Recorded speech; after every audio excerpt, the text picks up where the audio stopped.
हमारे प्रिय शोधार्थी विद्यार्थीगण, इस कार्यक्रम में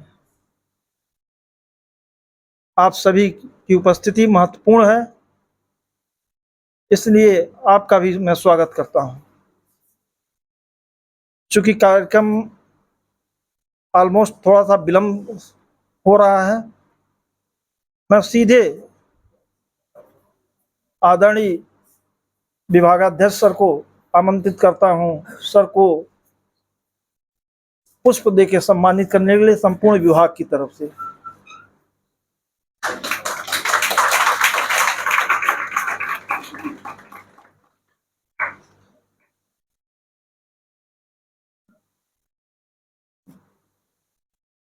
बहुत बहुत धन्यवाद सर।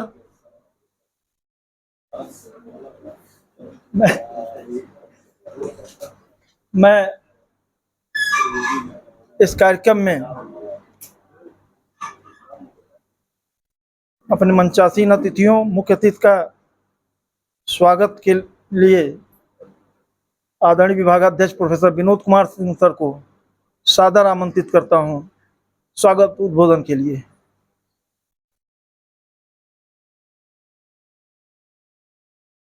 दीक्षांत सप्ताह समारोह के अंतर्गत आयोजित एक विशिष्ट व्याख्यान 21वीं शताब्दी में भारतीय राष्ट्रीय सुरक्षा विषय पर हम सभी के गुरु प्रोफेसर हरिशरण सर, जो विभाग के विभागाध्यक्ष, भौतिकी विभाग के भी अध्यक्ष और संकाय अध्यक्ष के साथ साथ प्रतिकुलपति पद को सुशोभित किया है।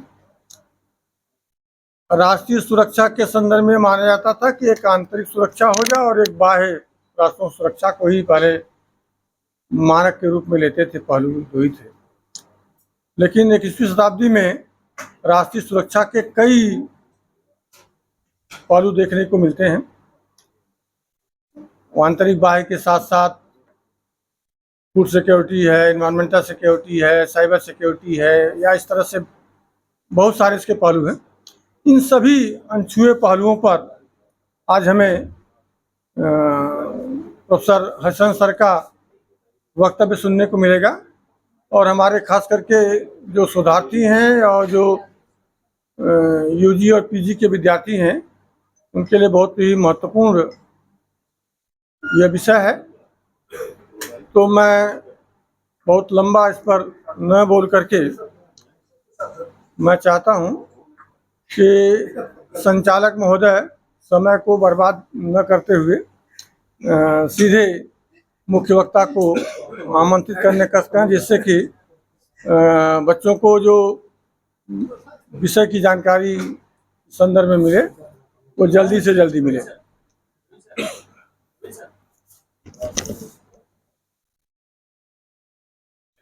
धन्यवाद सर। समय बर्बाद नहीं होगा, लेकिन थोड़ी सी गुस्ताखी चाहते हैं। मैं अपने गुरुवर वरिष्ठ आचार्य विभाग के प्रोफेसर श्रीनिवास मणि सर को सादर आमंत्रित करता हूं विषय परावर्तन के लिए। आदरणीय सर।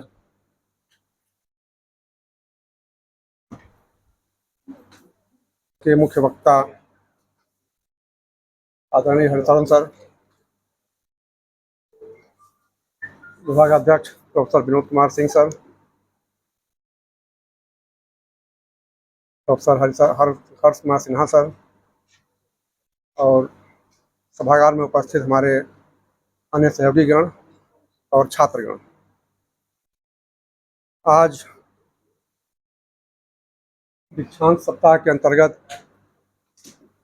हमारे विभाग द्वारा 21वीं शताब्दी में भारतीय राष्ट्रीय सुरक्षा के विषय के ऊपर सर का व्याख्यान होना है और इसका विषय प्रवर्तन करने के लिए मुझे आमंत्रित किया गया है। आप सभी जानते हैं कि राष्ट्रीय सुरक्षा कितना गूढ़ विषय है, किसी भी राष्ट्र के लिए कितना महत्वपूर्ण विषय है, हमेशा से रहा है। प्राचीन काल से लेकर के अभी तक रेफरेंसेस बदलते रहते हैं, बदलते गए। प्राचीन काल में भी राष्ट्रीय सुरक्षा थी, राष्ट्र नहीं था, लेकिन राष्ट्र का तो भी स्वरूप था, आदिम स्वरूप था। उस समय भी राष्ट्रीय सुरक्षा थी। उस समय राष्ट्र जो थे वो आ, राष्ट्र का जो मूल रेफरेंट था वो राजा था। राजा की सुरक्षा ही राष्ट्र सुरक्षा थी। राजा खत्म, सुरक्षा खत्म। कोई भी युद्ध होता था, राजा अगर घायल हो गया, भाग गया युद्ध से, मारा गया, वही युद्ध समाप्त हो जाता था। तो वह जो कॉन्सेप्ट था वो नेशनल सिक्योरिटी का वो किंग सेंट्रिक कॉन्सेप्ट कहा जाता है उसको। राजा केंद्रित अवधारणा थी राष्ट्रीय सुरक्षा की। फिर 1947-45 के बाद जब वर्ल्ड वार सेकंड ख़त्म हुआ और उसके बाद से जो नई विश्व व्यवस्था बनी, उसमें स्टेट को बीच में लाया गया। रेफरेंस नेशनल सिक्योरिटी का स्टेट हो गया, राज्य हो गया। और 1947 में आप लोगों को पता होगा कि अमेरिका ने एक नेशनल सिक्योरिटी एक्ट पारित किया। तो पहली बार उसी एक्ट में अप्रैल में मेरे ख्याल से, तो उसी एक्ट में नेशनल सिक्योरिटी शब्द का पहली बार प्रयोग किया गया, जो आज के संदर्भ में जो लागू है। तो उसमें जो है वो स्टेट को रेफरेंट माना गया और ये कहा गया कि national security the security of the state. राज्य की सुरक्षा ही राष्ट्र सुरक्षा है। और फिर ये आया कि राज्य क्या है, राज्य की क्या सुरक्षा है, किसकी सुरक्षा राज्य की में, मतलब राज्य की सुरक्षा तो ठीक है, लेकिन राज्य में किसकी सुरक्षा राज्य की सुरक्षा है। तो फिर ये कहा गया कि national security is the security of the core values of the nation. राष्ट्र के जो कोर वैल्यूज हैं उनकी सुरक्षा राष्ट्रीय सुरक्षा है। कोर वैल्यूज क्या हैं किसी राष्ट्र की? कोर वैल्यूज उन वैल्यूज को माना गया कि जिनके बिना राष्ट्र का या राज्य का सर्वाइवल और उसकी वेल बीइंग खतरे में पड़ जाए। जैसे आप एक व्यक्ति के रूप में, आपका अगर हाथ कट जाए तो आपकी सुरक्षा खतरे में नहीं पड़ेगी, फिर भी आप जिंदा रहेंगे। बहुत सारे ऐसे लोग हैं जिनकी आंखें नहीं हैं, अंधे हैं, फिर भी वो जीवन जीते हैं, बहुत बड़े बड़े काम करते हैं। जिनके पैर नहीं, वो भी बहुत बड़े बड़े काम करते हैं। हाथ नहीं है, पैर नहीं है, ये कोर वैल्यूज नहीं है आदमी की। कोर वैल्यूज क्या है? जो वाइटल पार्ट्स आपके हैं। हार्ट अगर ना रहे तो आप जिंदा नहीं रह पाएंगे, भले आपके दोनों हाथ रहे, दोनों शरीर रहे, दोनों आँख रहे, सब कुछ रहे। तो हार्ट आपका हुआ, आपका लीवर हुआ, आपका किडनी हुई, आपका ब्रेन हुआ, ये कोर वैल्यूज हैं। उसी तरह से नेशन के भी कुछ कोर वैल्यूज होते हैं, जैसे उसकी सॉवरेनिटी है, उसकी टेरिटोरियल इंटीग्रिटी है, राष्ट्रीय अखंडता है, उसका सॉवरेनिटी है, उसका डेमोक्रेसी है, फॉर्म ऑफ गवर्नेंस है, डेमोक्रेसी है, इत्यादि। बहरहाल हम बहुत शार्ट में बोलना चाहते हैं लेकिन होता जा रहा है। तो उसको कहा गया। फिर बाद में ये इसको कहा गया ट्रेडिशनल सिक्योरिटी। तो स्टेट रेफरेंस में था, लेकिन उसको कहा गया ट्रेडिशनल सिक्योरिटी या पारंपरिक सुरक्षा। पारंपरिक सुरक्षा में मतलब जो थ्रेट था राष्ट्रीय सुरक्षा को, वो बाहर से था, और वह थ्रेट मिलिट्री थ्रेट था, और उसका समाधान था वो भी मिलिट्री था। तो नेशनल सिक्योरिटी ये माना गया कि वो एक मिलिट्री अफेयर है, और राष्ट्र के ऊपर खतरा अगर होता है कोई मिलिट्री थ्रेट, उससे निपटना ही राष्ट्रीय सुरक्षा है। लेकिन 1960s में धीरे धीरे इन्वायरमेंटल अवेयरनेस दुनिया में आने लगी, और बहुत सारे उसमें उस समय 60s में 60 के दशक के दौरान तमाम लेख आए, तमाम किताबें छपी। एक लेख था द स्पेसशिप अर्थ। जैसे स्पेसशिप होता है, एक अंतरिक्ष यान होता है, वो जाता है अंतरिक्ष उड़ान पे, तो कुछ अपने जब तक उसको रहना है स्पेस में तब तक के लिए वो अपने खाने पीने रहने की सारी सुविधाएं लेके जाता है, और जब वो ख़त्म हुआ फिर वो उसको वापस पृथ्वी पर लौट के आना होता है। फिर उसके बाद वो रह नहीं पाएगा वहाँ पे। ये उसमें माना गया कि पृथ्वी भी एक तरह की स्पेस शिप है, और उसके पास भी जो रिसोर्सेज हैं वो लिमिटेड हैं, और उसका भी एक सीमा है। तो अगर अंधाधुंध हम खर्च करते जाएंगे तो किसी न किसी दिन वो ख़त्म हो जाएगा, फिर हमारा जीवन यहाँ पे संभव नहीं हो पाएगा। बहुत सारे लोगों ने बाद में स्टीफन हॉकिंस ने भी कहा कि ये पृथ्वी 200 से 300 साल तक और रहने लायक रहेगी, उसके बाद मनुष्य को किसी और ग्रह पर जाने की तैयारी कर लेनी चाहिए, अदरवाइज यहाँ पे सर्वाइवल मुश्किल है। तो इस तरह से धीरे धीरे अब जो सिक्योरिटी का जो रेफरेंस राज्य था और वो मिलिट्री थ्रेट था, वो अब environmental threats, economic, political, social economic threat की तरफ धीरे धीरे चेंज होने लगा। और आज जो है वो पैराडाइम शिफ्ट हो गया, और आज नॉन ट्रेडिशनल सिक्योरिटी की तरफ पूरी दुनिया का ध्यान आकर्षित हो गया है, क्योंकि बहुत सारे ऐसे घटनाएं मिली जिनमें बाहर से थ्रेट नहीं हुआ, फिर भी वो देश खत्म हो गया। सबसे पहला उदाहरण रूस का था, सोवियत संघ का था, कि कोई बाहर से हमला नहीं हुआ, सुपर पावर था, फिर भी वो 14 भागों में बट गया। इसका मतलब थ्रेट केवल बाहर से नहीं होता है, अंदर से भी थ्रेट हो सकता है। हाल के दिनों में पाकिस्तान, बांग्लादेश, श्रीलंका का उदाहरण देख सकते हैं आप। तो ये जो नॉन ट्रेडिशनल थ्रेट्स हैं वो 21st सेंचुरी की आज सबसे बड़ी समस्या के रूप में उभर रहे हैं, और इनकी चिंताएं हर देश को है कि कैसे इनसे निपटा जाए। और यह हमारी सिक्योरिटी का सबसे बड़ा कंसर्न आज यही है कि जो आज की जो चुनौतियां हैं, नॉन ट्रेडिशनल सिक्योरिटी थ्रेट्स हैं, जो हमने नाम गिनाया आपको, economic, political, environmental, disasters and cyber security, cyber threats, इनसे ये आज के नए जो खतरे हैं, इनसे सुरक्षा के खतरे ज़्यादा आज पोटेंट हैं। और मैं इसके साथ अपनी वाणी को विराम देता हूँ कि सर से उम्मीद करता हूँ सर कुछ हम लोगों को इस संबंध में कुछ जानकारी प्रदान करेंगे, कुछ क्या बहुत देंगे। आप सभी लोग सुनेंगे। आप लोगों को बहुत बहुत शुभकामनाएं। Thank you so much.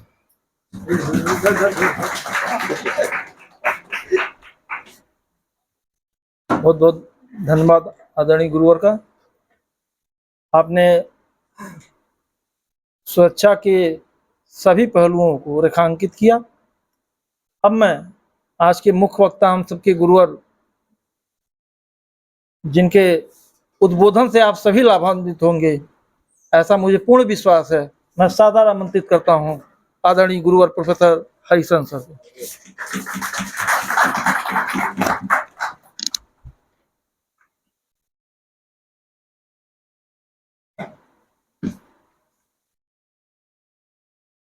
तैंतालीसवें दीक्षांत समारोह सप्ताह विश्वविद्यालय के द्वारा मनाया जा रहा है।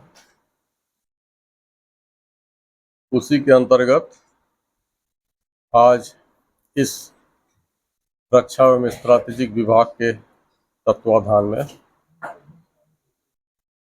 एक लेक्चर का आयोजन किया गया, जिसका कि टॉपिक है 21वीं शताब्दी में भारतीय राष्ट्रीय सुरक्षा।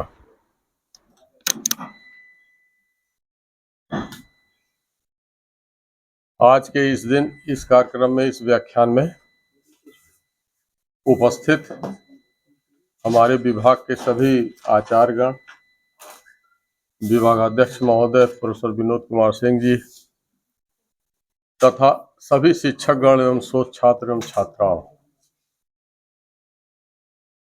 आज बहुत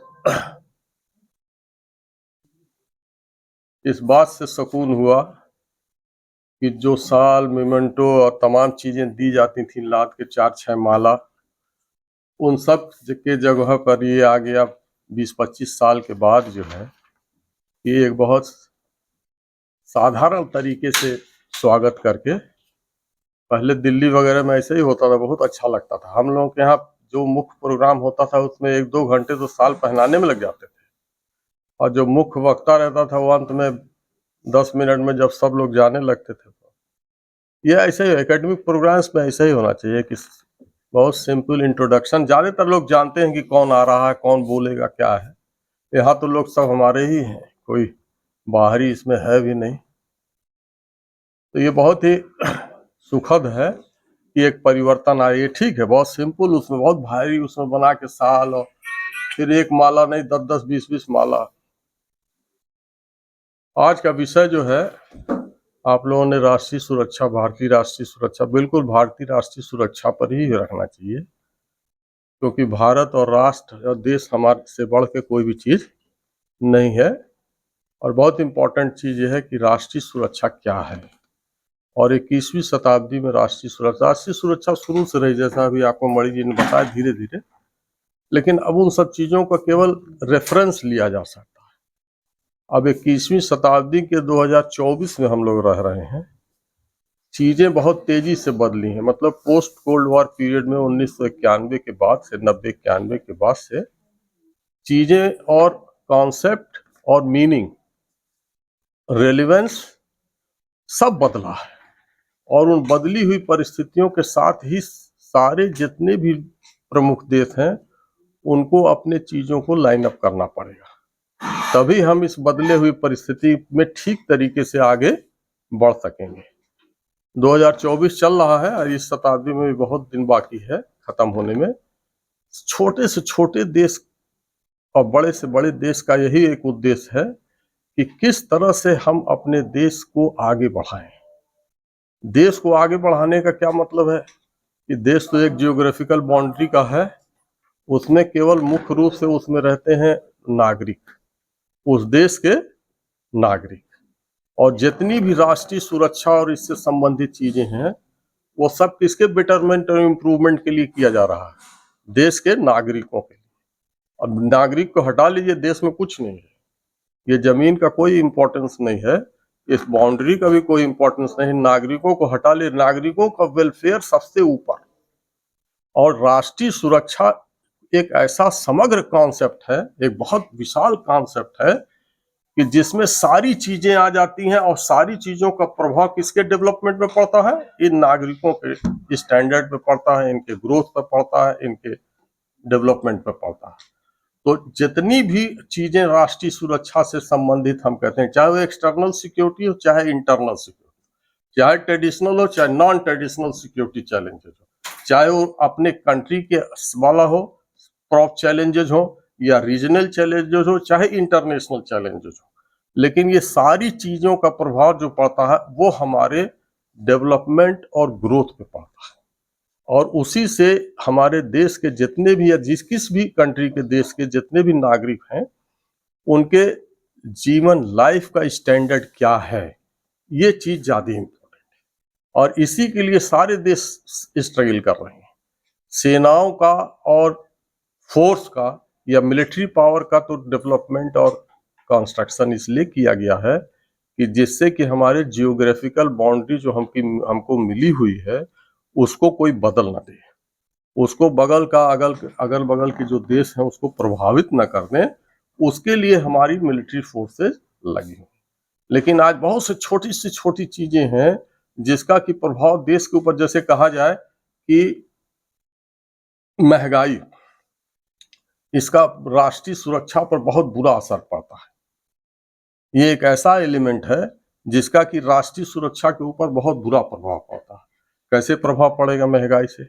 अभी कुछ दिन पहले की एक रिपोर्ट है कि टर्की में कोविड के पीरियड के बाद धीरे धीरे टूरिस्ट आना कम हो गए। जब उसका विस्तृत अध्ययन किया गया वह रीजन क्या है टर्की में कम आ रहे हैं, तो सारे होटल्स जितने थे वो 60% 50% के कैपेसिटी ऑक्यूपेशन पे चल रहे थे। तो उसमें पता ये चला कि चूंकि टर्की में इन्फ्लेशन, महंगाई बहुत ज़्यादा हो गया है, इसलिए जो अब इंटरनेशनल टूरिस्ट हैं या दूसरे देश से आने वाले जो टूरिस्ट हैं वो टर्की की जगह पर दूसरे देशों को पसंद करते हैं। तो जो 5 करोड़ टूरिस्ट आने की पूरी साल की उनकी कैपेसिटी थी, डेवलपमेंट था, वो आधे पर चल रहा है और उससे उनको नेशनल लॉस होने लगा। उनको उनके राष्ट्र के सारे चीजों पर उसका प्रभाव पड़ने, वो राष्ट्रीय सुरक्षा को सीधे प्रभावित करने लगा। तो संक्षेप में ये कहा जा रहा है 21वीं शताब्दी में कि जो हमारे नेशनल इंटरेस्ट हैं, चाहे जो हमारे देश के अंदर हैं, देश के आसपास हैं या देश से बहुत दूर दूसरे क्षेत्रों में हैं, वो प्रभावित ना हो। हमारे जितने भी नेशनल इंटरेस्ट हैं वो प्रभावित ना हो, क्योंकि उससे जो है हमारा ग्रोथ और डेवलपमेंट दोनों प्रभावित होता है। और जब ग्रोथ और डेवलपमेंट प्रभावित होगा तो उससे प्रभावित होगा देश के नागरिकों का जो लिविंग स्टैंडर्ड है, या देश के जो प्रोजेक्ट चल रहे हैं या देश के जो भी पॉलिसी चल रही है वो सब बुरी तरह से प्रभावित होने लगते हैं। और हम कहते हैं कि महंगाई से जो है हमारे नेशनल सिक्योरिटी प्रभावित हो गई, क्योंकि हमको अब एक नए चैलेंज का सामना करना पड़ रहा है। तो जो भी हमारे नेशनल इंटरेस्ट हैं उनका प्रोटेक्शन, प्रमोशन और प्रोलिफरेशन, इस पर अगर किसी भी तरह का किसी भी चीज से कोई भी प्रभाव पड़ता है, किसी भी एक्शन से कोई प्रभाव पड़ता है, तो उस स्थिति में हम ये कहते हैं कि हमारी राष्ट्रीय सुरक्षा पर पूरा प्रभाव पड़ रहा है। क्यों? क्योंकि ओवरऑल डेवलपमेंट ही 21वीं शताब्दी में पहले नंबर पे है। इकोनॉमिक कंडीशंस के डेवलपमेंट के लिए ही सभी राष्ट्र प्रयत्नशील हैं। अब वो बात नहीं है कि हम अपने देश में ही जी लेंगे या हम किसी ग्रुप में नहीं रहेंगे या कहीं नहीं जाएंगे, कहीं नहीं आएंगे, तो उससे काम चल जाएगा, क्योंकि ये पूरे तरह से ग्लोबलाइज वर्ल्ड है। अब तो ओपन बॉर्डर्स हैं, आप एक देश से दूसरे देश में, यूरोप के तमाम देशों में सब बसेस चल रही हैं, ट्रेनें चल रही हैं, वहां पे बॉर्डर्स का उतना ज्यादा अब बंधन नहीं है। बस आपके पास कुछ कागज होने चाहिए, आप बिल्कुल ट्रेवल करते चले जाएंगे। इतना जुड़ गए हैं कि करेंसी तक जुड़ी हुई है, यूरो तमाम देशों में यूरोप के चलती है।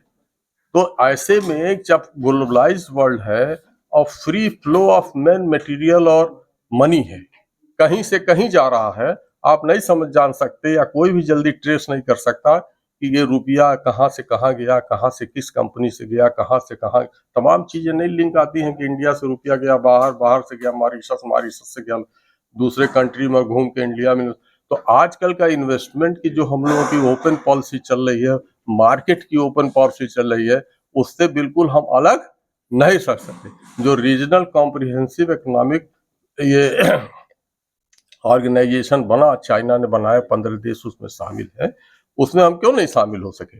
हम इसीलिए नहीं शामिल हो सके, हमने अपने को उससे बहुत सावधानी से अपने को अलग रखा, क्योंकि उससे हमारी राष्ट्रीय सुरक्षा प्रभावित हो रही थी। उससे राष्ट्रीय सुरक्षा कैसे प्रभावित हो रही थी? क्योंकि हमारे पास भेजने को कम सामान था, आने को सारे सामान थे, और जो भी हमारे राष्ट्र में प्रोडक्शन या जो भी हमारी छोटी यूनिट या इकाई चल रही थी, वो बाहर के जब और सस्ते माल आ जाते तो बिल्कुल बंद हो जाती, 1 महीने या 10 दिन के अंदर बंद हो जाती। तो इसीलिए हमने उस ऑर्गेनाइजेशन से अपनी राष्ट्रीय सुरक्षा को देखते हुए, अपनी सुरक्षा को देखते हुए, ह्यूमन वेलफेयर को देखते हुए, अपने पब्लिक की भलाई को देखते हुए ये तय किया कि नहीं, हमको जापान भी कह रहा है, साउथ कोरिया भी, ऑस्ट्रेलिया भी, सब कह रहे हैं कि आ जाइए, आपके लिए बड़ा फायदेमंद होगा। लेकिन हमने उस स्थिति में अपने को उस फोरम से या उस और संगठन से अलग कर लिया, क्योंकि इससे हमारी राष्ट्रीय सुरक्षा बहुत बुरी तरह से प्रभावित हो जाती है। अब देखिए कि जैसे भारत जो है, हम लोगों का देश जो है, ये हम क्या कर रहे हैं, हम स्ट्रगल कर रहे हैं। हम स्ट्रगल कर रहे हैं आगे बढ़ने के लिए। किसके आगे बढ़ने के लिए? जमीन के आगे बढ़ाने के लिए नहीं, हवा और अंतरिक्ष के लिए नहीं, पब्लिक के बेटर लाइफ के लिए। पब्लिक को इसीलिए बार बार देखिए भारत सरकार भी घोषणा कर रही है कि 2047 तक हम विकसित देश में बदल जाएंगे। कोशिश चल रही है, प्लान चल रहे हैं, योजनाएं चल रही हैं, सारी चीजें चल रही हैं।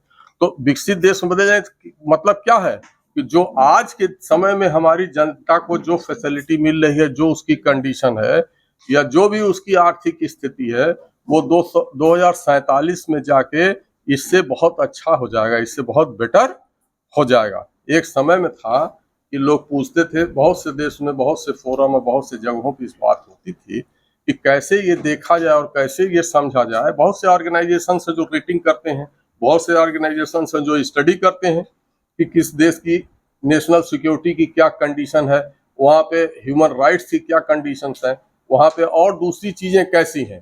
तो बहुत से ऑथर्स या लेखक जो थे वो इस बात पर जोर देते, कुछ देखने के जो ओलंपिक गेम्स होता है उसके मेडल का लिस्ट देख लीजिए, ऊपर से देख लीजिए नीचे तक, और जिस चीज में अगर आपको देखना हो कि देश की स्थिति में, उसी से देख लीजिए। क्यों? क्योंकि वो ओपन कंपटीशन है, वहां पे वो बंद नहीं है कि हम आपको कर देंगे और आप हमको कर देंगे। एक आध अपवाद कहीं हुआ होगा, ज्यादा उसमें अपवाद है, ठीक है। तो उसमें जान रहे पहले क्या था, चीन जो था चौथे 5वें नंबर पे आता था। आप देखिए 4, 5, 6 ओलंपिक, 7 ओलंपिक पहले इम्प्रूव करते करते करते करते करते, इसके मतलब वहाँ की सोसाइटी की कंडीशन बहुत बेटर की गई है। वहाँ पे खेल की कंडीशन बहुत बेटर हुआ कि अमेरिका और चाइना इस ओलंपिक वाले में हम देख रहे थे कि गोल्ड मेडल में एक बराबर है, 40 लगभग अमेरिका का है और 40 नंबर ऑफ मेडल्स अमेरिका के ज्यादा हैं। तो जो सेकंड थर्ड नंबर है, जो भी रैंकिंग है, वही देश के नेशनल सिक्योरिटी कंडीशंस की स्थिति होती है। आप मिला के भी देख लीजिए, किसी भी तरीके से देखिए, है क्या कि बहुत सिंपल उसमें बताएं कि किसी भी देश में नागरिक रहते हैं तो सबसे छोटी बड़ी इकाई क्या है? देश। और सबसे छोटी इकाई क्या है? एक इंडिविजुअल, ठीक है ना। तो एक इंडिविजुअल को जितनी चीजें और जितनी चीजों की जरूरत है और जितने तरह के उसको खतरे हैं, वही देश को भी है। क्यों? क्योंकि बॉडी वो है, सेल ये है। तो सेल और बॉडी दोनों की कैरेक्टरिस्टिक एक होती है कि अलग अलग होती है? एक होती है। जो हमारे भी अंदर, बॉडी के अंदर से इंटरनल चैलेंजेस बहुत है, कहीं से कोई प्रॉब्लम हो जाए, कहीं से कोई प्रॉब्लम हो जाए। बाहर में प्रॉब्लम यह है कि आप ही लोग कोई प्रॉब्लम कर दें, ना करें तो यूनिवर्सिटी के गेट पे कहीं प्रॉब्लम हो जाए, शहर में कोई एक्सटर्नल जिसको हम जानते नहीं है, ठीक है। तो चैलेंजेस हमेशा रहते हैं, लेकिन कंट्री वही सक्सेसफुल है। अमेरिका के ऊपर भी बहुत से चैलेंजेस हैं, चाइना के ऊपर भी बहुत से, हमारे ऊपर भी बहुत से, रशिया के ऊपर भी बहुत से, लेकिन सफल वही है कि जो उन चैलेंजेस का ठीक ढंग से उनका समाधान करता है। बिना कोई ऐसा देश विश्व का नहीं हो सकता, इवन कि फिनलैंड और जो स्कैंडिनेवियन कंट्रीज हैं, जो एम्स्टर्डम और फिनलैंड और स्वीडन, वो भी नहीं कर सकते कि हमारे यहाँ चैलेंजेस नहीं। उनके यहाँ भी बहुत से चैलेंजेस आ जाते हैं सामने, लेकिन चूंकि उन सब देशों के जो विभिन्न डिपार्टमेंट्स हैं, जो उनके एडमिनिस्ट्रेशन का सिस्टम है, उससे वो उन चैलेंजेस को बहुत जल्दी कंट्रोल कर ले, वो फ्लेयर अप नहीं होने पाता बहुत ज्यादा। अभी कुछ दिन पहले ब्रिटेन में तमाम प्रॉब्लम चल रहा था, लेकिन यह है कि समय रहते ही उन चीजों का समाधान, जिससे कि कोई बड़ा संकट देश के सामने ना आ सके। तो ये चीजें हैं। तो जैसे जितनी चीजें बॉडी, एक आदमी इंडिविजुअल को जरूरत है, उसकी जो सिक्योरिटी, नेशनल सिक्योरिटी, उसी तरह का स्टेट को जरूरत है। आदमी की जो सबसे बड़ी नीड है वो आजकल के समय में पैसा ही, पैसे से ज्यादा कोई नीड नहीं। बहुत ज्ञान हो, पूरा दुनिया का ज्ञान आ जाए और जेब बिल्कुल खाली रहे, तो कोई उसका मतलब इस ये वो भक्ति काल में तो हम रह नहीं रहे हैं कि भक्ति काल का समय चल रहा है। ये तो हम पूरे व्यापारिक दुनिया में है, अर्थ जो है सबसे प्रधान है, तो देश के लिए भी सबसे ज्यादा जरूरी है। इसीलिए कहा गया कि आधुनिक समय में जो नेशनल सिक्योरिटी के 3 बेसिक एलिमेंट्स हैं जिस पर स्टेट काम करता है, एक तो सबसे पहले वो डेवलपमेंट पे काम करता है, क्योंकि अगर डेवलपमेंट होगा तो उसको जन जन को उसका लाभ मिलेगा। अगर हमारी 5 ट्रिलियन की, जो बताया जा रहा है कि 5 ट्रिलियन की इकॉनमी आगे हो जाएगी, जिस दिन 5 ट्रिलियन की इकॉनमी हो जाएगी टोटल, उस दिन उस 5 ट्रिलियन की इकॉनमी का असर जन जन के ऊपर पड़ेगा। जिसके पास अगर 10 रुपए रहते होंगे तो उसके पास निश्चित 11 रुपए पहुंचेंगे। क्यों? क्योंकि वो एक सर्किल है कि जब स्टेट के पास आएगा तो पब्लिक के पास आएगा, जब स्टेट के पास ज्यादा पैसा आएगा तो डेवलपमेंट सारे पूरे देश में दिखाई देगा, दुनिया में दिखाई दे रहा है, हमारे यहाँ भी दिखाई देगा। तो इस समय जो सबसे बड़ी जरूरत ये है कि हम उन लोगों से सीखें या उन देशों से सीखें कि जो पिछले वर्षों में दूसरे देशों से सीख के एक नया इतिहास जिन्होंने बनाया। सबसे पहले पूरे जब इंडस्ट्रियल रिवॉल्यूशन हुआ तो उस समय ब्रिटेन जो है सुपर पावर हुआ करता था और ब्रिटेन का प्रोडक्शन जो है पूरे वर्ल्ड में जाता था। लेकिन अमेरिका ने देखा कि जब ब्रिटेन एक छोटा सा देश होकर जिसके पास रॉ मटेरियल तक साउथ अफ्रीकन कंट्रीज से जाता है, इंडिया और तमाम दूसरे देशों से, इनके कॉलोनीज से जाता है, तो हम क्यों नहीं कर सकते।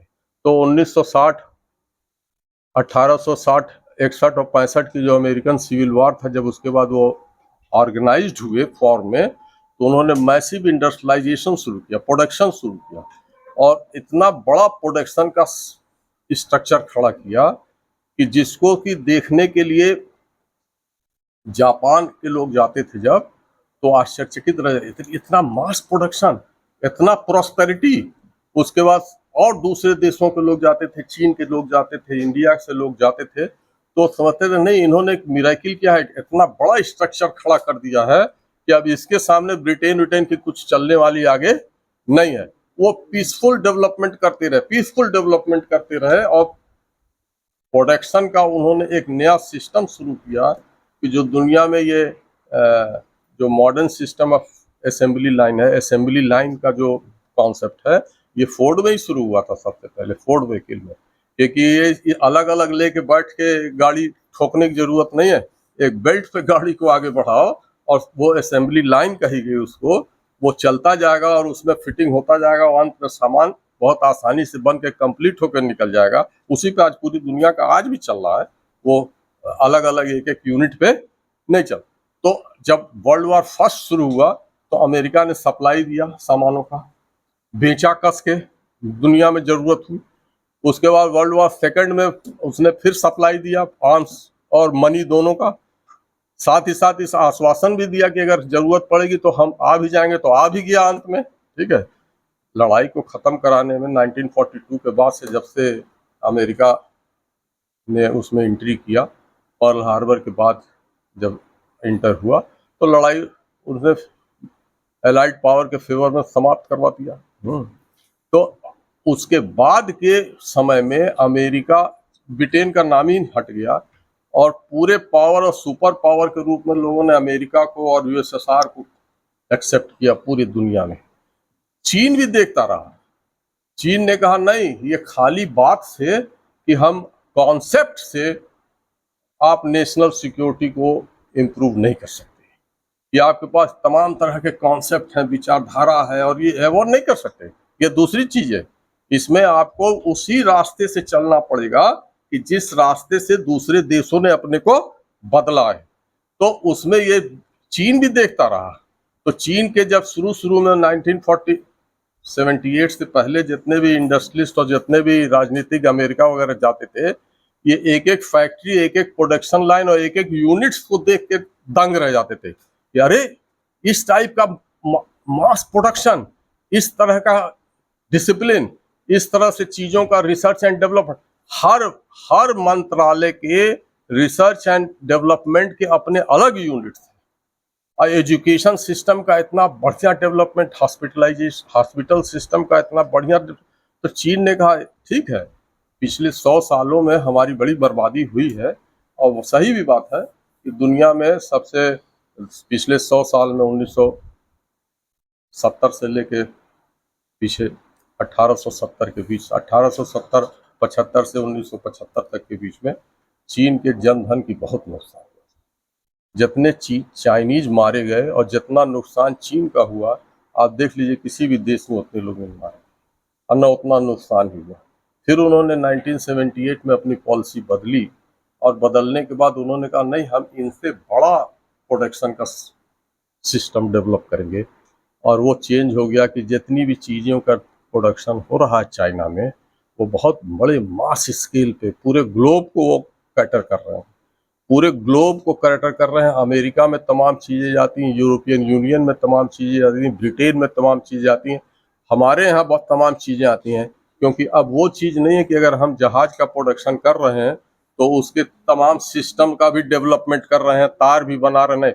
वो स्पेशलाइज फैक्ट्रीज हैं, स्पेशल डेवलपमेंट वाले सेंटर्स हैं कि जो कि उसके आपके नीड के हिसाब से चीज़ों को बना के आपको टाइम में देंगे। वो आप बना ही नहीं पाइएगा क्योंकि उतनी 100 साल 200 साल का रिसर्च तो आपके पास है ही नहीं है, तो आप बना ही नहीं सकते उतने ज़्यादा। जो चीन ने अभी तीसरा एयरक्राफ्ट कैरियर बनाया है, फ्यूजियान, ये तीसरा एयरक्राफ्ट कैरियर जो है, ये अमेरिका के जो न्यूक्लियर एयरक्राफ्ट कैरियर चलते हैं पुराने वाले, जो निमिट्ज क्लास के हैं, फोर्ड क्लास वाले नहीं, जो पहले वाले हैं 10, उनके टक्कर का है। क्यों? क्योंकि चीन एक मैरीटाइम पावर है, 100 200 300 साल से उसको शिप बिल्डिंग का तजुर्बा है। शिप बिल्डिंग का हम लोगों को भी बहुत ज़्यादा तजुर्बा था। जब ब्रिटिशर्स के आने के बाद पहले यहाँ हमारे दोनों ईस्टर्न, ज़्यादातर वेस्टर्न कोस्ट पे शिप बिल्डिंग जो ट्रेडिशनल शिप्स थे उसमें बहुत ज़्यादा एक्सपर्टाइज था। लेकिन हुआ क्या कि जब ब्रिटिशर्स आए और ये आयरन एज आया, बड़े बड़े लोहे के शिप्स और सारी चीज़ें, तो वही यहाँ की इंडस्ट्री जो है जैसे बंद हो गई और दूसरे जगह लोग डेवलप कर गए, और हम अपनी उस ज्ञान को या जो हमारी एक्सपर्टाइज थी उसको हमने खो दिया। तो इस तरह से जैसे चाइना ने मैसिव इकोनॉमिक डेवलपमेंट, वही इकोनॉमिक डेवलपमेंट उसी तरह के मैसिव मास प्रोडक्शन के डेवलपमेंट की जरूरत है। हमारे देश की राष्ट्रीय सुरक्षा इस बात पे निर्भर करेगी कि हम कैसे, इसीलिए गवर्नमेंट ऑफ इंडिया ने तमाम तरह के प्रोग्राम दिए हैं, सेज बनाए हैं, फिर आपका सागर माला प्रोजेक्ट है, तमाम चीजें तमाम ड्राइव किया गया है। और तमाम दूसरे जगह के जैसे उनके मैरीटाइम सिल्क रोड है, हमारा भी नॉर्थ साउथ ट्रांसपोर्ट कॉरिडोर है, फिर मिडिल ईस्ट से करके है, इधर से एशिया अफ्रीका ट्रेड कॉरिडोर। तो ये सब करने का एक बड़ा प्रोग्राम बनाने का केवल उद्देश्य ये है कि इन सब चीजों से हमारी राष्ट्रीय सुरक्षा जो है, जो हमारी राष्ट्रीय सुरक्षा के कंडीशंस हैं, जो स्टेज में जिस स्टेज में हम हैं, उससे हम एक बेटर और मजबूत स्थिति में पहुंचेंगे। अभी बहुत सी लड़ाइयां भी चल रही हैं विश्व में, जैसे यूक्रेन की लड़ाई चल रही है, और आपका ये मिडिल ईस्ट में इजराइल और हमास का चल रहा है, तो ये अफगानिस्तान का ख़त्म हुआ विश्व में। तो ये सब जितनी लड़ाइयाँ हैं, ये सब प्रायोजित लड़ाइयाँ हैं, और इन लड़ाइयों का कोई भी समाधान नहीं। अफ्रीका में, अफगानिस्तान में क्या समाधान निकला? कुछ नहीं। 10 साल यूएसएसआर ने शक्ति लगाए रखा, 4-5 साल 6 साल अमेरिका ने तमाम चीजों को दिखाया।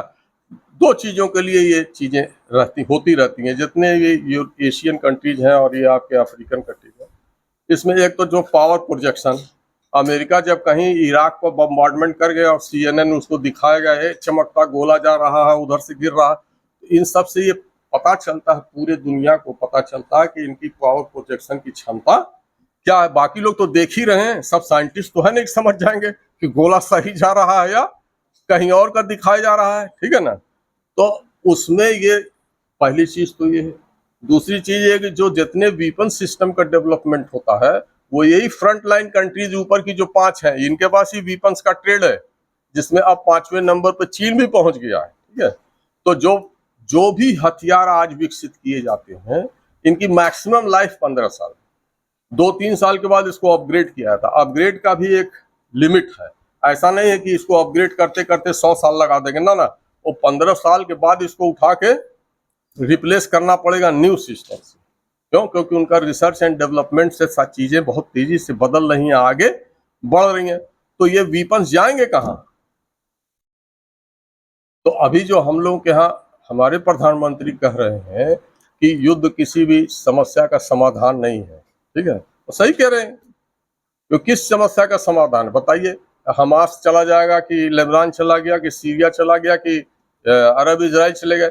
मिडिल ईस्ट में यमन की क्या पोजीशन है, सीरिया की क्या पोजीशन है, ईरान की क्या पोजीशन है, अफगानिस्तान की क्या, इराक की देखिए। तो ऐसा इसलिए है क्योंकि सबसे बड़ी चीज ये है कि आप युद्ध शुरू तो कर सकते हैं, खत्म होने का हाथ में नहीं है। जैसे कहा गया कि यूक्रेन पर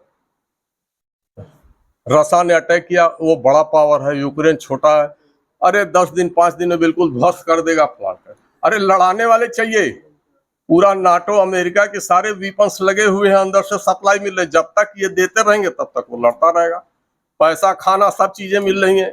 तो लड़ने वाले को लड़ाने वाला चाहिए, तो उसमें चीजें जाके फंस जाती हैं।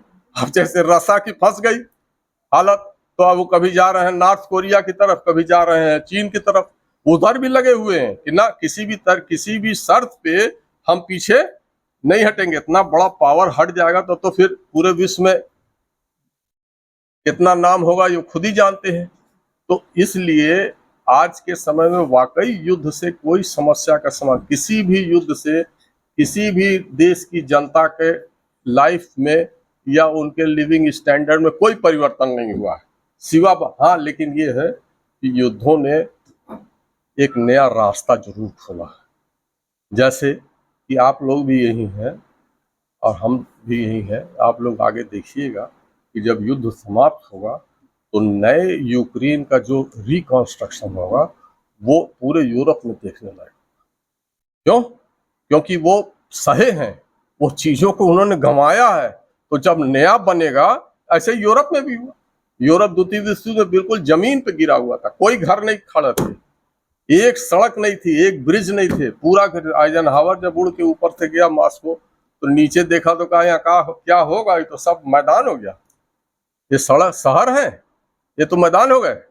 लेकिन उसके बाद उसका रिकंस्ट्रक्शन देखिए, ठीक है, उसी तरीके से जापान का देखिए, वर्ल्ड वॉर सेकंड में जापान को कितनी बुरी तरह से क्षति हुई, कितना आर्थिक नुकसान हुआ था। जापान एक ऐसा एशियन पावर था जिसने कि वर्ल्ड वॉर सेकंड में खुल के लड़ाई लड़ा, और किससे लड़ा? अमेरिका से लड़ा सीधे। अमेरिकन नेवल पावर से टक्कर लिया था, और वो भी ऐसे नहीं था, उनको कई साल लग गए थे घुमाने में पैसिफिक ओशन में, और यहाँ हमारे बंगाल की खाड़ी तक कैप्चर किए हुए थे, बस इंडिया के तरफ ही कम। लेकिन उसके बाद रिकंस्ट्रक्शन और डेवलपमेंट बहुत जबरदस्त हुआ, तब का जापान और अब का जापान दोनों में बहुत अंतर। तो उसी तरीके से ये रास्ते तो बाद में खुलते हैं, लेकिन शुरू की बर्बादी एडवाइजेबल। इसीलिए जितने भी आर्म स्टेट के बड़े देश हैं, जो भी देश इस ट्रेड में लगे हुए हैं, जिसमें अमेरिका है, रशिया है, फ्रांस, ब्रिटेन, ये सब फ्रंट लाइन कंट्रीज हैं, इनके जो 2 नंबर के जो वेपन्स हटाए जाते हैं, उन सबको खपाने के लिए यही देश बचे हुए हैं, एशिया, अफ्रीका। अब हम लोगों की जो 21वीं शताब्दी में राष्ट्रीय सुरक्षा का बहुत जो बड़ा प्रश्न है, वो हमारे चारों तरफ के क्षेत्र से, चारों तरफ के क्षेत्र में दक्षिण एशिया का तो आप लोग सब जान ही रहे हैं, बांग्लादेश से लेके हालत क्या हुआ, श्रीलंका, मालदीव, पाकिस्तान, ये सब का हालत देख ही रहे। चीन जो है कोविड के पीरियड से हमारे नॉर्थ में दबाव बनाया हुआ है। कारण ये दबाव इसलिए बनाया हुआ है कि हम लोग ज़्यादा अमेरिका और अमेरिकी गुड्स से काम कर रहे हैं इंडो पैसिफिक रीजन में। साउथ ईस्ट एशियन कंट्रीज को देखिए, सबसे तेज डेवलपमेंट और प्रोग्रेस करने वाला ये रीजन है। यूरोपियन यूनियन के बाद दूसरा रीजन यही है, साउथ ईस्ट एशियन कंट्री। इन्होंने क्या किया,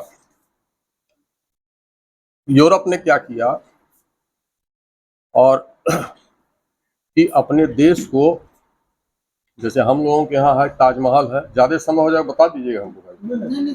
जैसे हमारे यहाँ ताजमहल है, लाल किला है, कोई बड़ा मंदिर है, कोई बहुत, तो वो जगहों जगहों को हमने एक टूरिस्ट स्पॉट में बदला, ठीक है ना।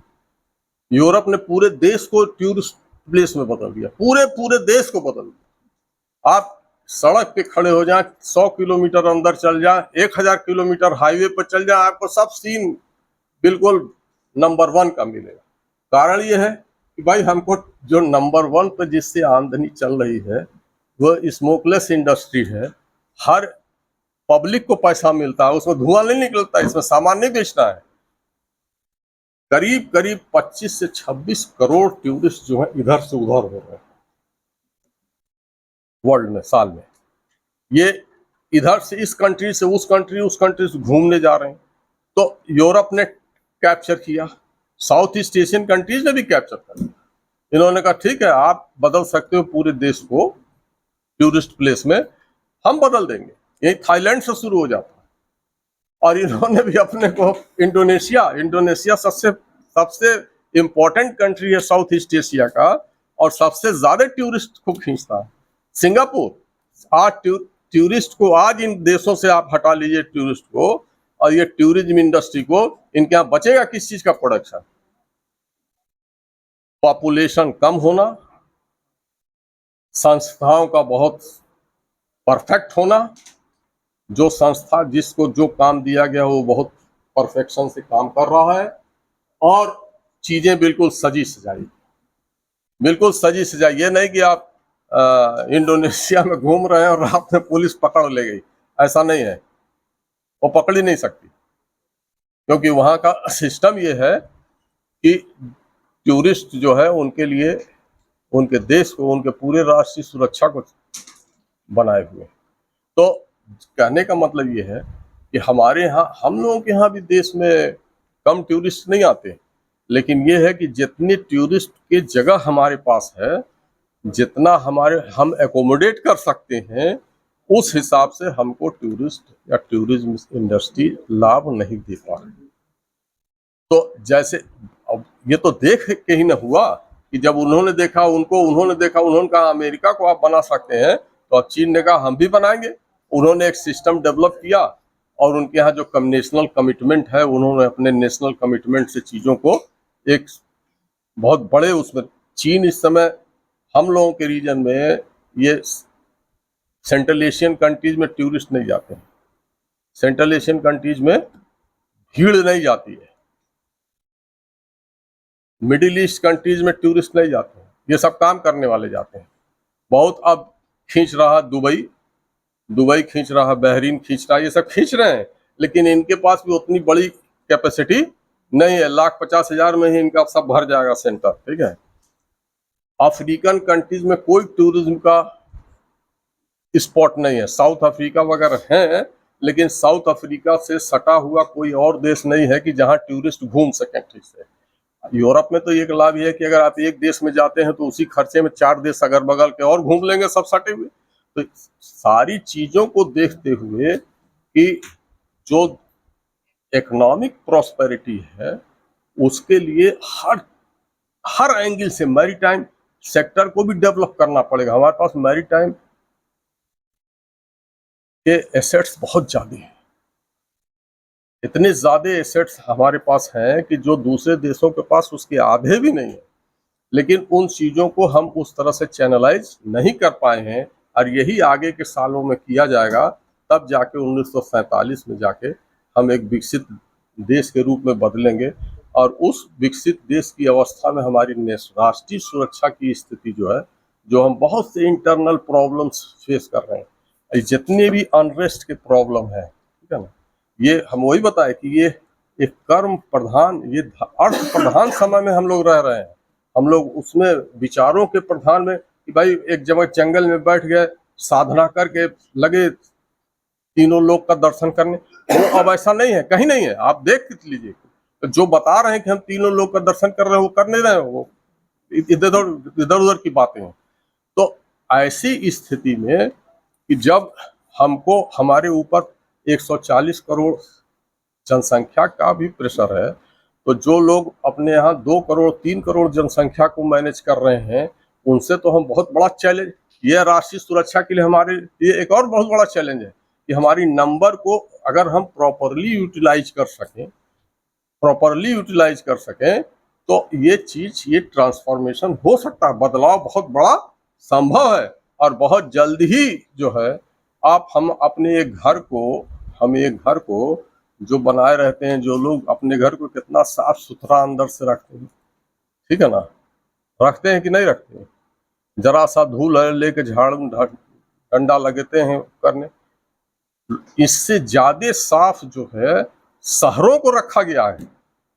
वो बात अलग है कि हमने आपने नहीं देखा, लेकिन ये देखने का युग नहीं है, इंटरनेट का युग है।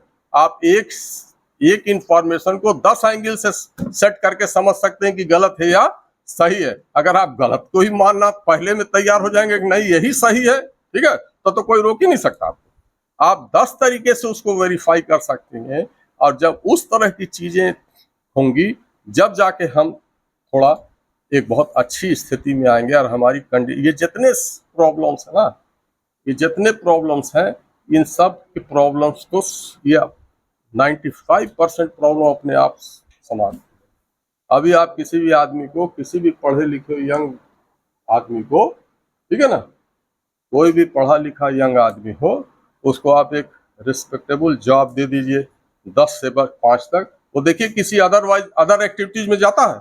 हम लोगों को जॉब मिला हुआ है यूनिवर्सिटी में, तमाम जितने लोगों को मिला हुआ, हम लोग किसी मारपीट और बवाल, कहीं झंडा उठाने, डंडा भाजने जाते, कहीं नहीं जाते।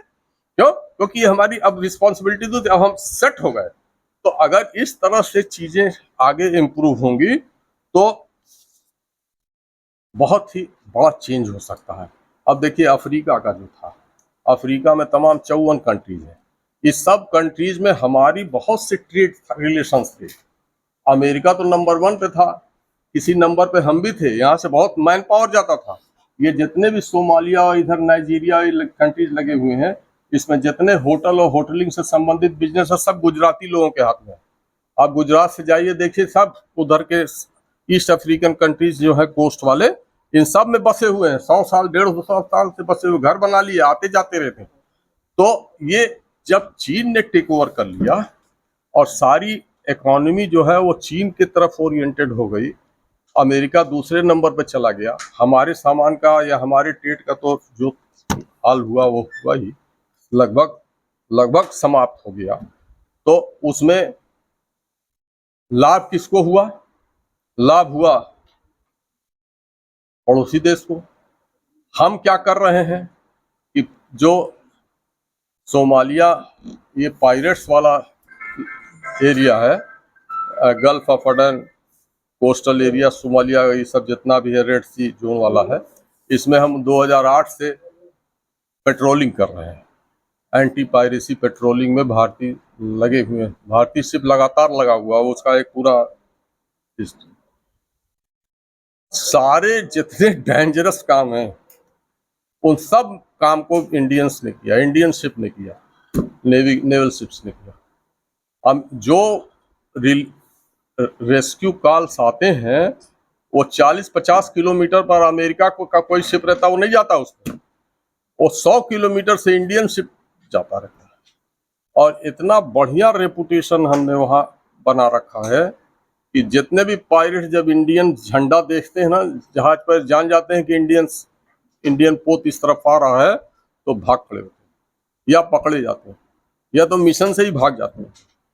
तो हम लोगों को, हमको तो हम लग गए इस काम में और आप लोग लग गए ट्रेड में। जो फायदे का सारा काम आप लोगों ने ले लिया।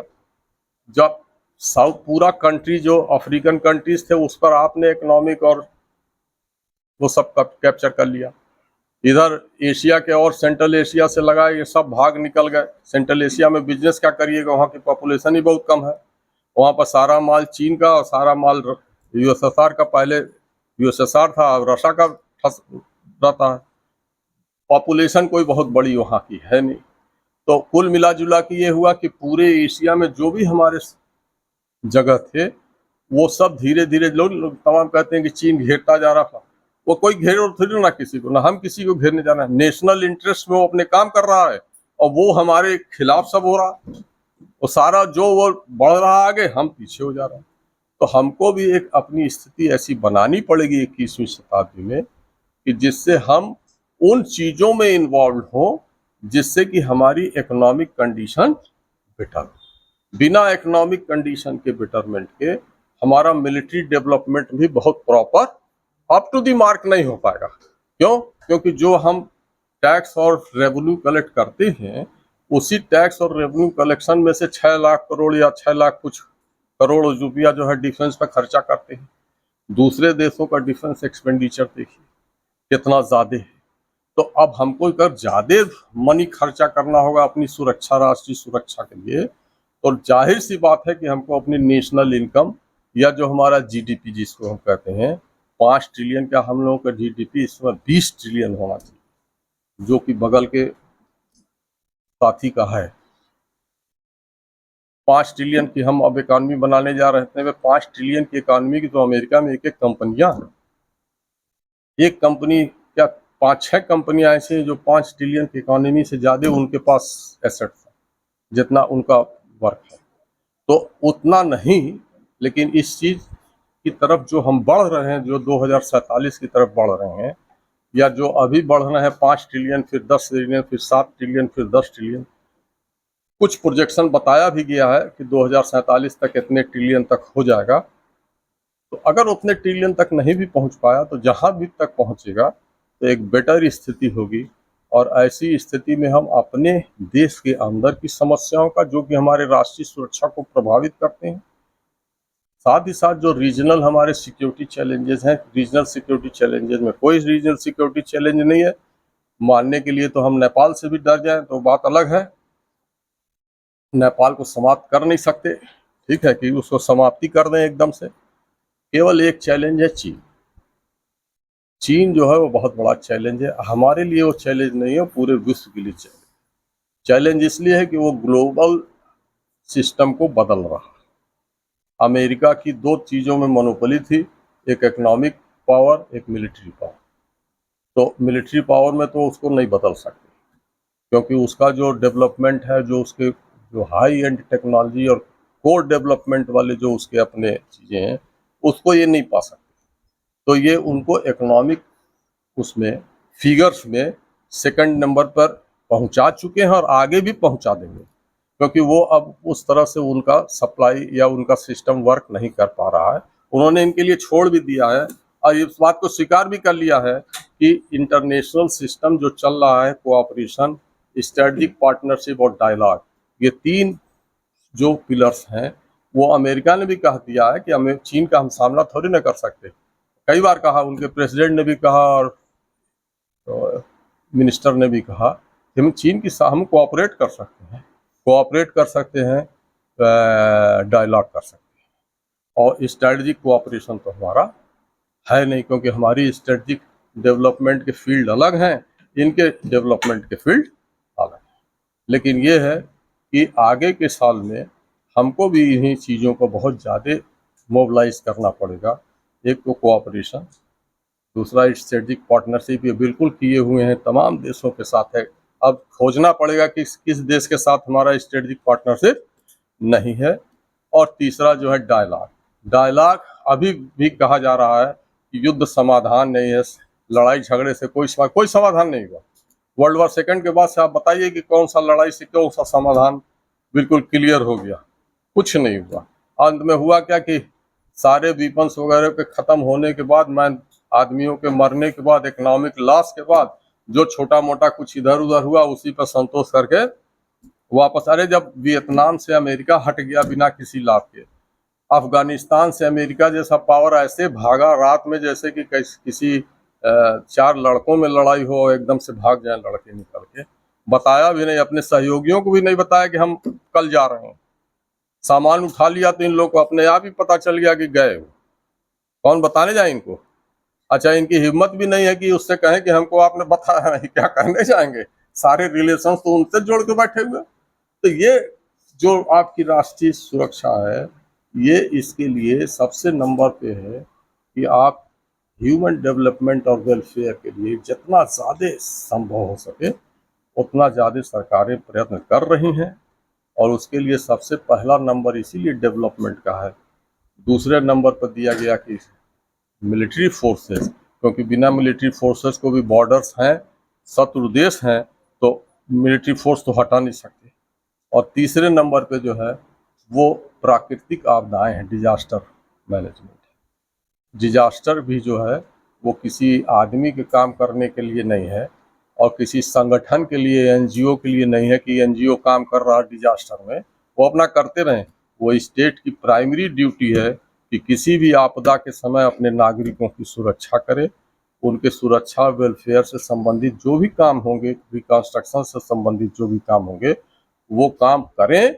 और इसीलिए तीसरे नंबर पे वो, क्योंकि प्राकृतिक आपदाएं जो हैं अब कुछ ज़्यादा हो रही हैं और तेज़ी से हो रही हैं, तो इसलिए जब सिस्टम है, जैसे हम लोगों के यहाँ बना हुआ है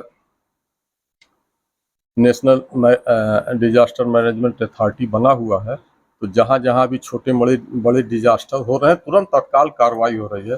साइक्लोन वगैरह जो बहुत आते थे, जिसमें बहुत से लोग मर मुर जाते थे, बहुत प्रॉपर्टी का लॉस होता था, उन सब में अब कम हो रहा है। क्यों हो रहा है? क्योंकि एक सिस्टम के हिसाब से हम काम कर रहे हैं। पहले ज़्यादा होता था नुकसान, अब कम हो रहा है। तो इन्हीं शब्दों के साथ आप सबको दीक्षांत सप्ताह की बहुत बहुत बधाई। विभाग को बहुत बहुत शुक्रिया कि उन्होंने मुझको इस अवसर पर एक संक्षिप्त संबोधन के लिए आमंत्रित किया। सबको बहुत बहुत धन्यवाद।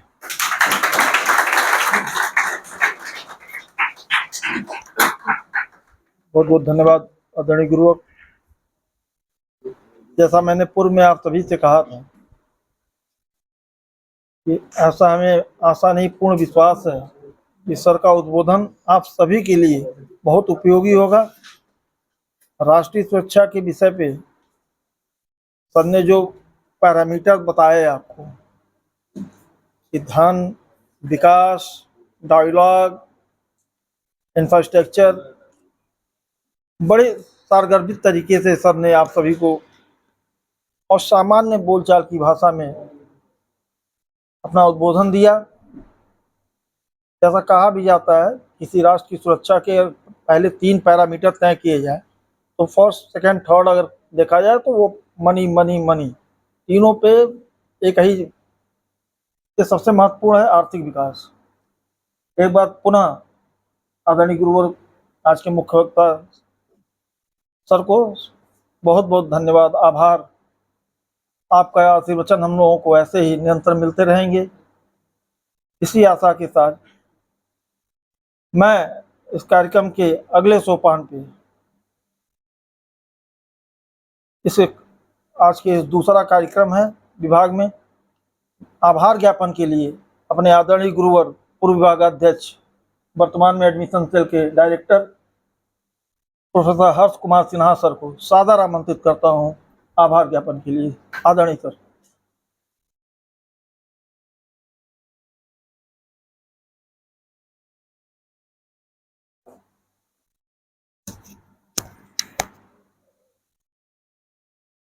हम सभी के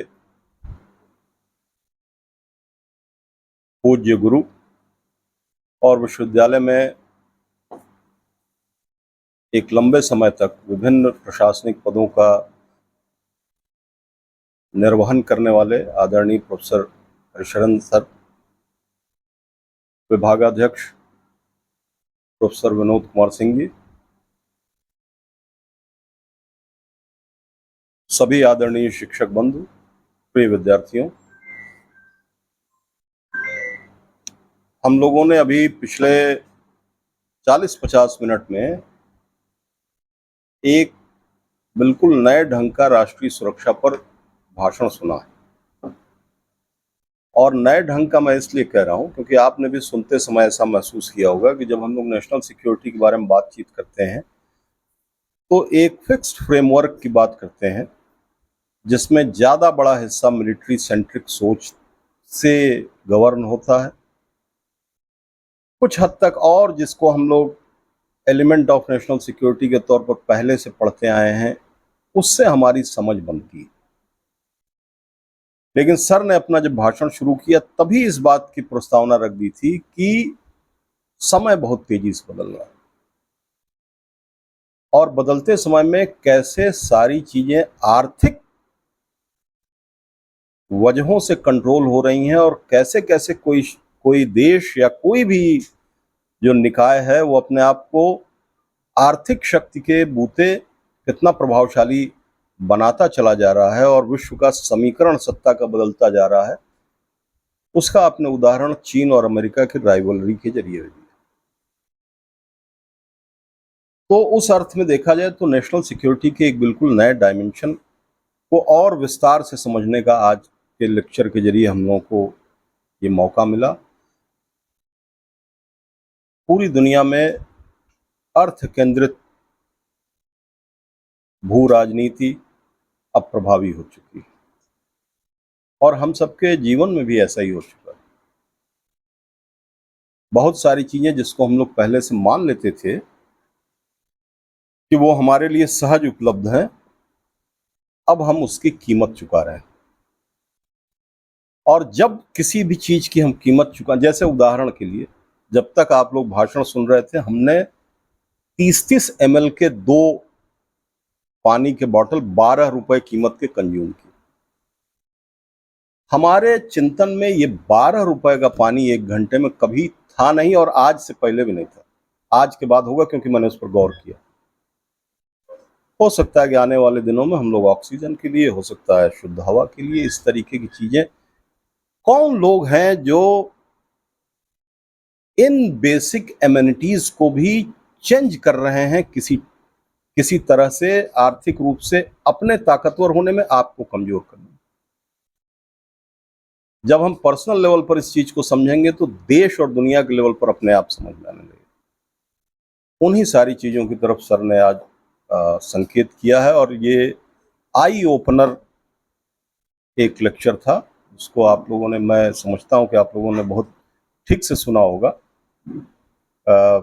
मैं इस बहुत अच्छे व्याख्यान के लिए सर के प्रति विभाग की ओर से कृतज्ञता ज्ञापित करता हूं।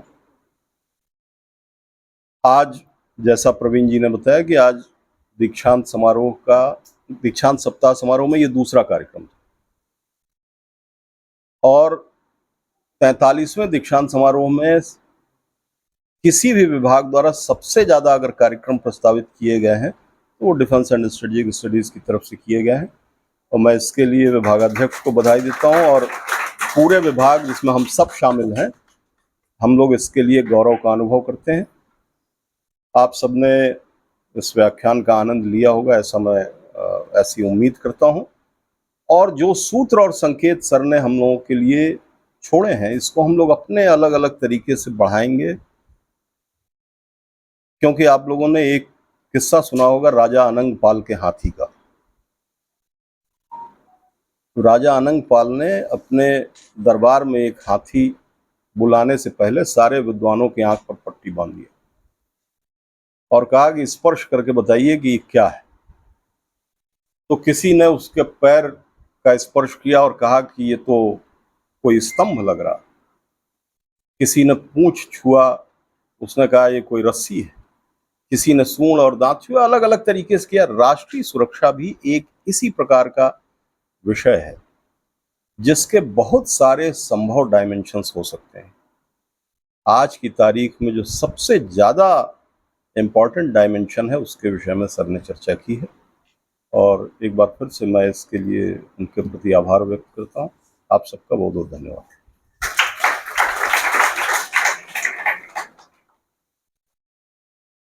इस आभार ज्ञापन के लिए, आशीर्वचन के लिए मैं अपने मंचासीन सभी आदरणीय गुरुओं से, सहयोगी बंधुओं से, विद्यार्थियों से आग्रह करूंगा कि अपने स्थान पर खड़े होकर राष्ट्रगान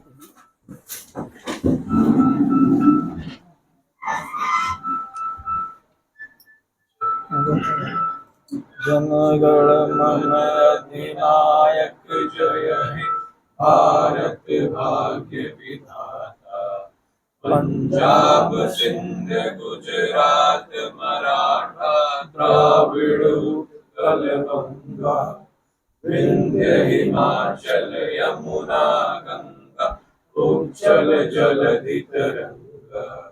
तब शुभ नामे जागे, तब शुभ आशीष मांगे, गाहे तब जय गाथा। जनगण मंगल दायक जय हे भारत भाग्य विधाता, जय हे जय हे जय हे जय जय जय जय हे। बहुत बहुत धन्यवाद आप सभी का।